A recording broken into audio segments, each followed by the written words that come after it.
Hello, welcome to another edition of 1036 here on Milwaukee PBS. I'm Portia Young. In this edition, we'll hear from more teachers as we focus on the growing teacher shortage and the stressors teachers are facing in the classroom. Plus, an American dream story from the son of the founder of the Oak Creek Sikh Temple, who was killed in a mass shooting almost 10 years ago. We begin with our continued focus on the teacher crisis, one that impacts our education system and our democracy. Those in the teaching profession say the nationwide shortage and stress factors have been building for some time, even before COVID, though the pandemic is taking its toll. Very recently, however, there has been a movement to improve the situation. Just last month, the Wauwatosa School District promised teachers a 3% pay raise to prevent teachers from quitting. UW-Madison is extending a pledge program designed to get more teachers into Wisconsin schools.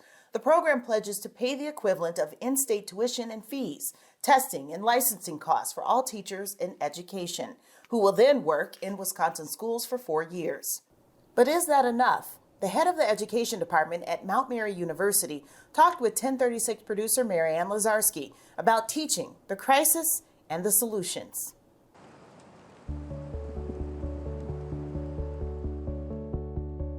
Everything in education is complex. I tell my students that teachers, and that research shows this, teachers make about 1,500 decisions a day.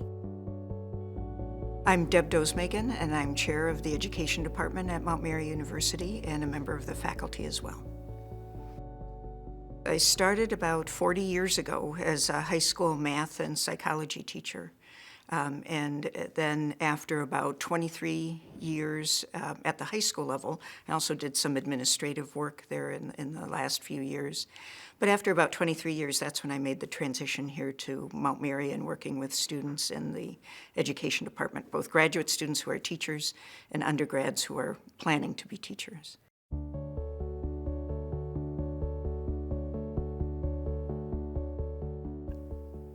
I really appreciated the people in my life who were teachers, my own teachers. I think that was really the first draw, that I thought more about them as people and that I admired them, and the work that they did was almost secondary initially when I was thinking about that. But I thought if I could be that kind of person, I would like to do that. And then it was, if I could be that kind of teacher, is almost a secondary thing. But that's really what appealed to me.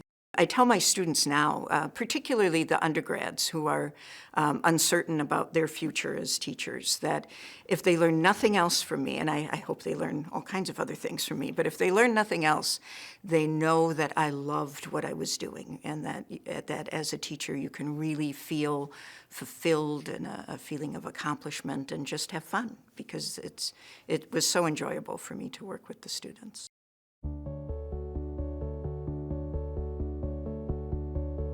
So 40 years later, we're in a teacher crisis. Mm-hmm. It's not the only one I've seen in 40 years, I have to say. I was thinking about that in terms of what is a generation, about 15 years. And so every 15 years, there's some sort of crisis in teacher preparation or teachers in schools. I'm definitely saddened by it because I found it so enjoyable as a profession. I can't say that I'm surprised by it, and I think society has changed in all ways since I started teaching, that somebody with a 40-year career in one industry, whatever that industry or profession would be, is probably very unusual in this day and age.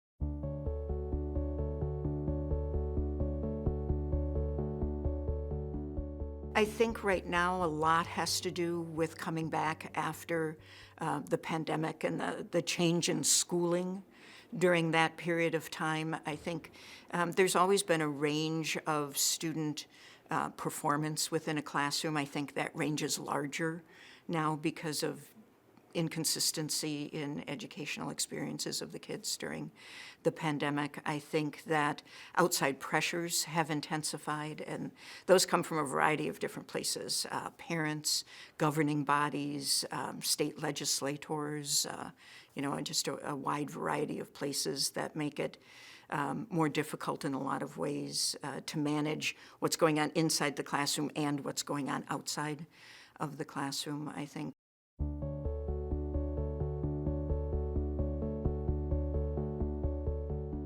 I'll admit there's a balancing act between potentially scaring them away and being honest with them and preparing them. Have any of the kids been scared away? Have you ever had to calm them down and say, oh? Yeah. Sure. I mean, I think that's true in any profession, that somebody gets to a certain point and says, oh, that's not really what I thought it was going to be.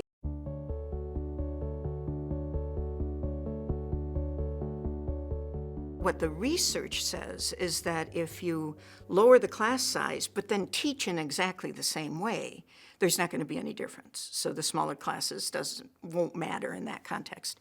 But if you lower the class size and then change how you interact with the kids, that has a positive impact. Should teachers be paid more? Oh, of course. And I say that in what sounds like a flippant way, but I think something I said earlier has to do with that, with the 40-year career.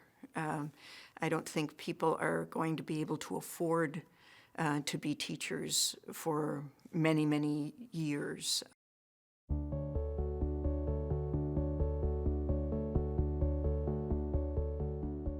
I would actually like to sit down with a legislator. I'd like to invite them all in to schools and follow a teacher throughout the course of a day, because I think they have a huge impact right now on not just the nuts and bolts of what schools get and what resources they have access to, but a little bit of the perception of the profession as well. Hear from Dosemagen's student teachers who are about to graduate from Mount Mary in next month's special, Speaking of Teachers in Crisis, May 5th from 7 to 8 p.m. here on Milwaukee PBS Channel 10. Dosemagen and the student teachers saw the story we first aired in February that began our concentration on the teacher crisis. A high school English teacher in Ohio wrote a blog that went viral about all the questions a teacher's brain handles every day. We want to share her story again with you.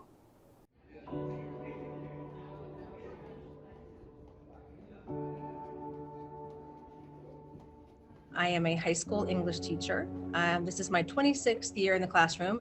I'll be honest, I have thought about not teaching anymore. Leaving the profession is pretty daunting. I don't know what else I would do. The energy level that it takes to do the job effectively, I don't know how long I can maintain that.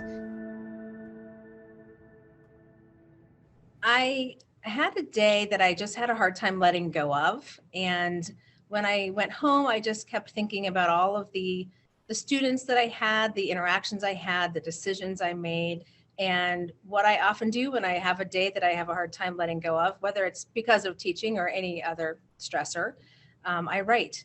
And I just kind of get it out on the page, and that helps me kind of set it aside then so that I can move forward and not have it spinning around in my mind quite so much. Am I becoming the old cranky English teacher who nitpicks and loses sight of the big picture? Am I too tired for this job? Am I becoming too cynical? Are my standards too high?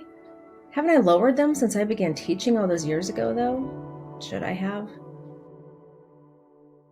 Nobody goes into teaching thinking it's going to be easy or thinking you're going to get rich. You know what you're signing up for.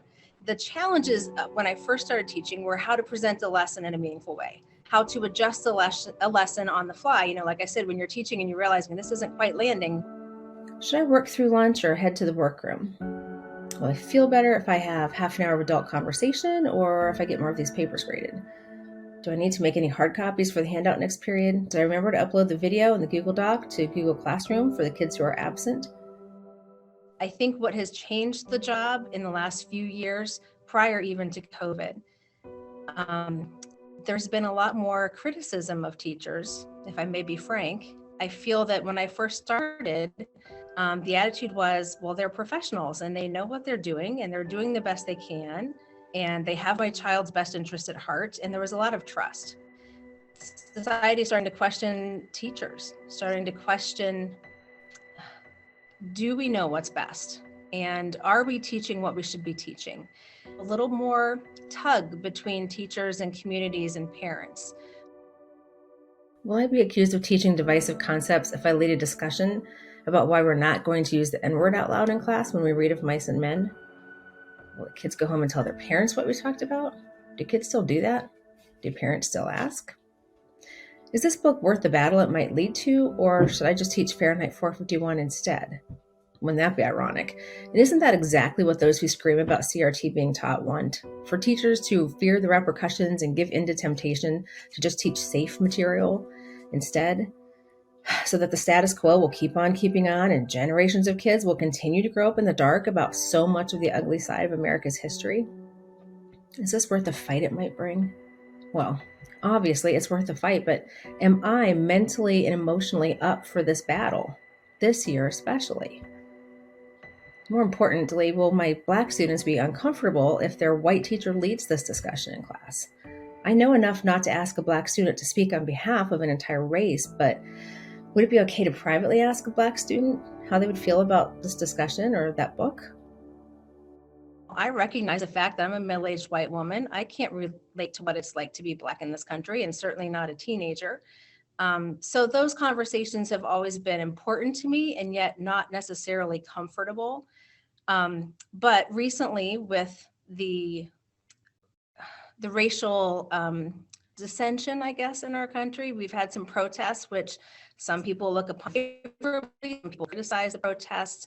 That's not unique to the country. That comes into the schools. It's gotten more challenging in recent years because there's been a growing movement among some state legislators who are concerned that schools might be teaching critical race theory. We are not, I can assure you. That is a higher level theory taught in law schools.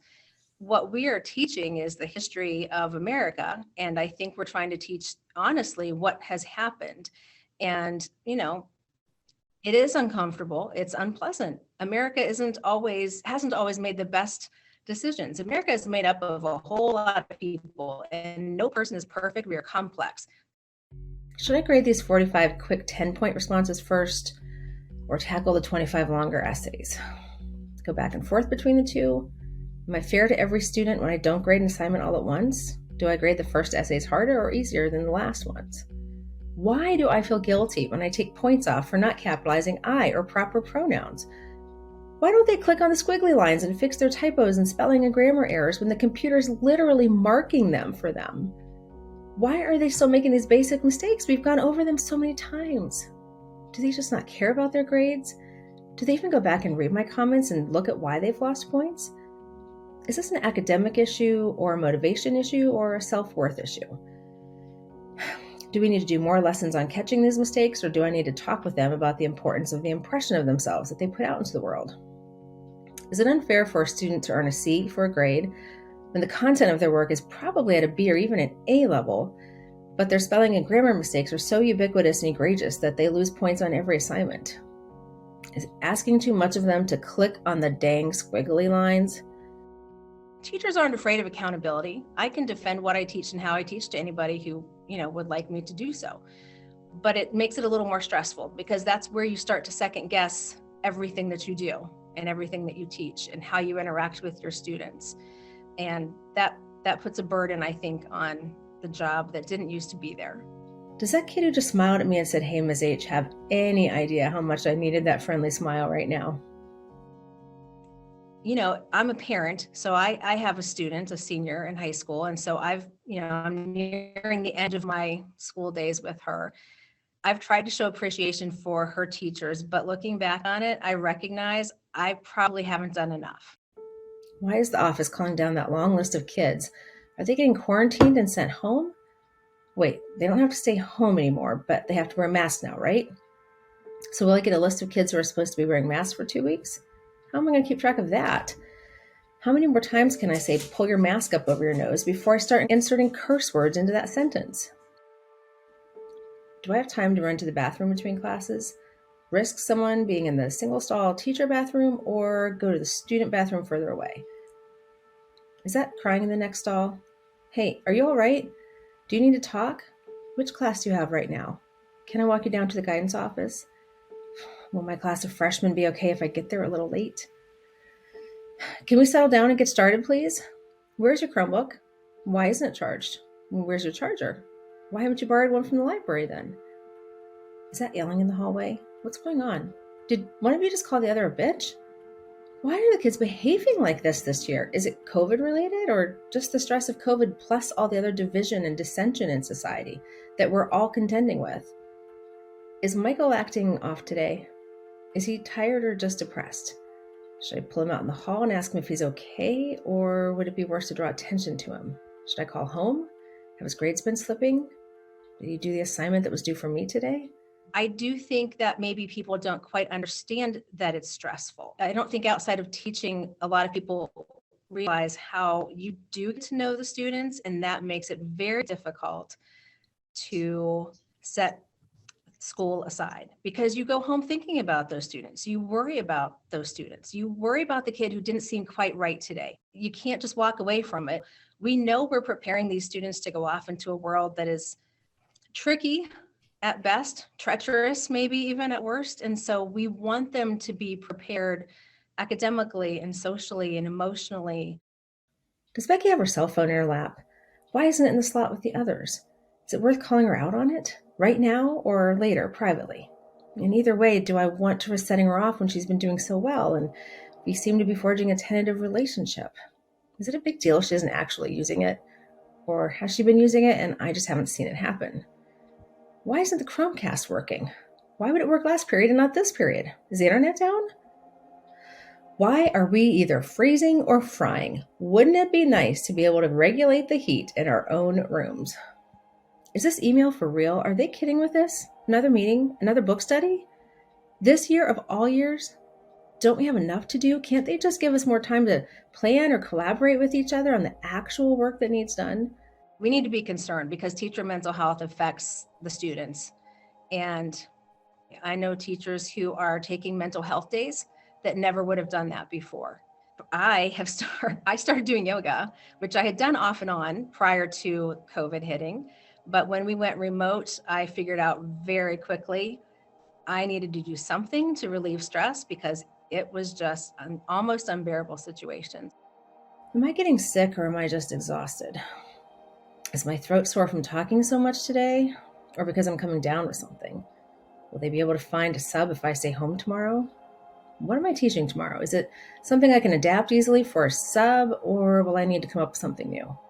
How much will that impact my plans for the rest of the week?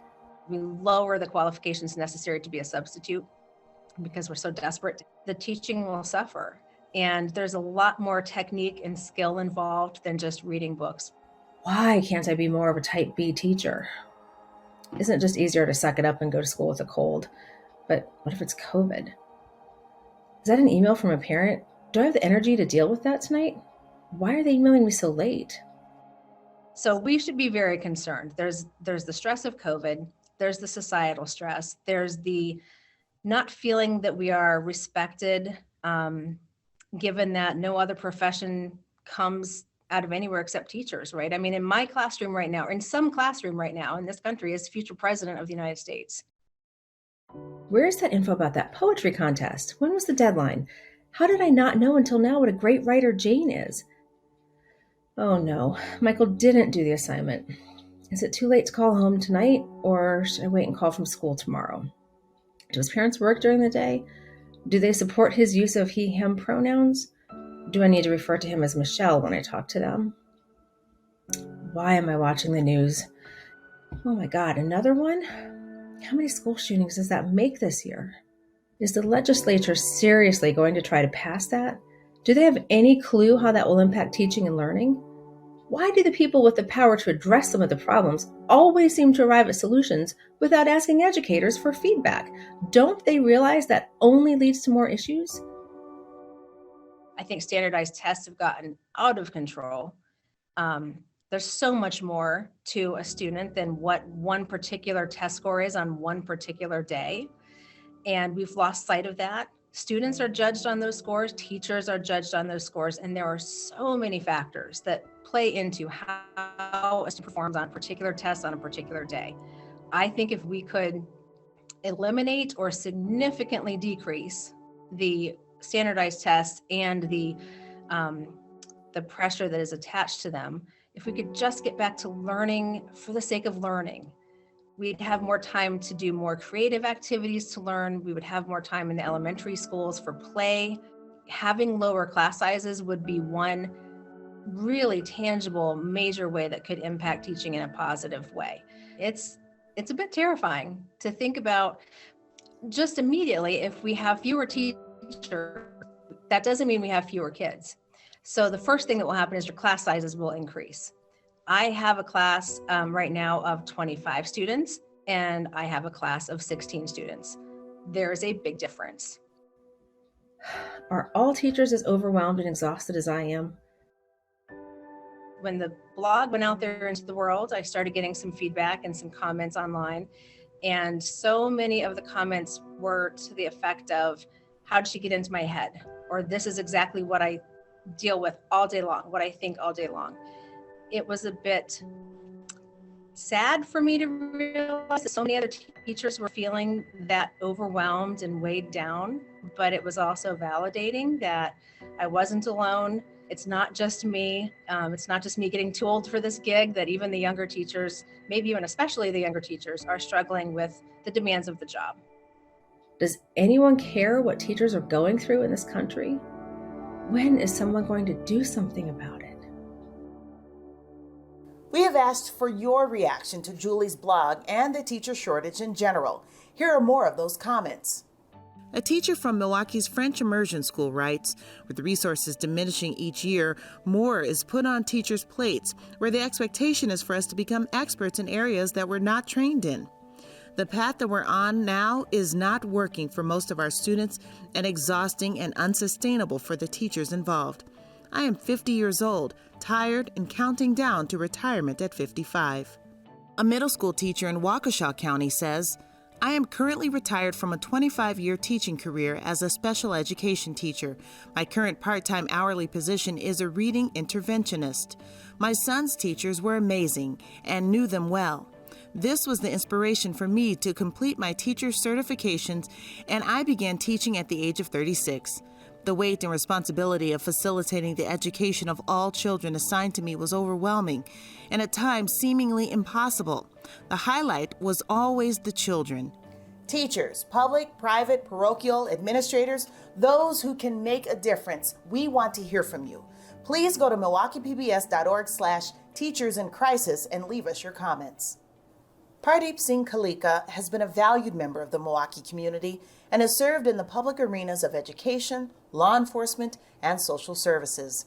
Pardeep is also the son of the late Santwant Singh Kaleka, the founder of the Oak Creek Sikh Temple of Wisconsin, where on August 5, 2012, a mass shooting took place that took the life of Pardeep's father along with 5 others. Pardeep sits down with 1036 producer Emmy Fink to share his thoughts on the American dream.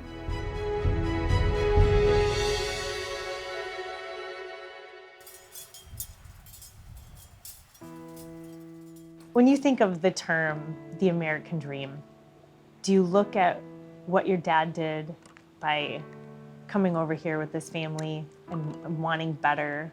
Yeah, I do think about my father and immigrants like him, and I think those people that have been here and paved the way, those people that have essentially been the leaders on civil rights movements have, there's been so many people who embody the American dream, and I think it's such a, when I think about it, I think about a promise, and I think about this country, and again, the life that my father led was one where he left a homeland, he left everything that was comfortable to him to come and make it here.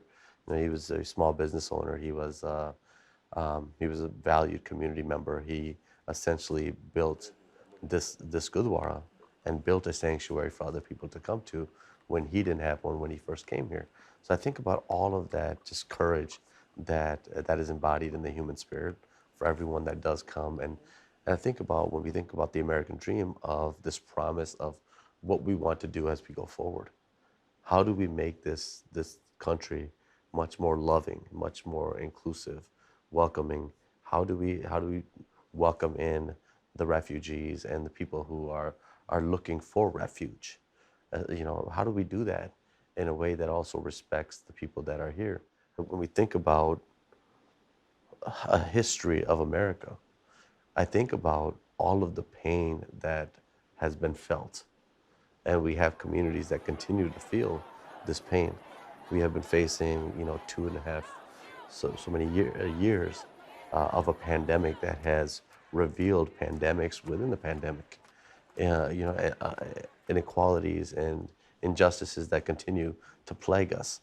And when I think about the American dream, I think about how we as a country, as a collective, need to get better at listening to pain. And when we think about listening to pain, not again, traditional sort of mental health coping mechanisms of when we listen to somebody's pain, understanding and appreciating and then doing something about it. Not denial, not, guilt around it, not the sense of like rationalization or minimizing that we traditionally kind of go towards, but this genuine acceptance of here is what is going on, and here's what that looks like in our adults, in our children.